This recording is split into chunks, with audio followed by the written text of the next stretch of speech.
I want to express my concern about the escalating situation in northern Syria, particularly in the autonomous region, where friends of mine have been modelling a new form of democracy and equality, and a different way of living, really, defending the earth, defending women's bodies, defending democracy, defending culture.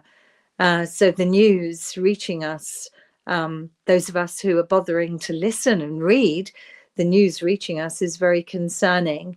I have been in Kobani. I have met people there. I've met women involved in extraordinary self-education, people organizing around common cause, around cooperative initiatives.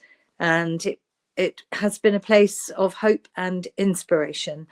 So to hear that there is increasing violence there, that opposing forces are creating violence and conflict is very concerning. And it's even more concerning that this news is not in the public domain. So everybody in the world seems very, very focused on other issues. And often there is silence about the Kurdish issue, silence about the Kurdish struggle, and silence about attacks on Kurdish civilians. So I want to say to all my Kurdish friends, I'm thinking about you. I will continue to raise my voice in the places where I can.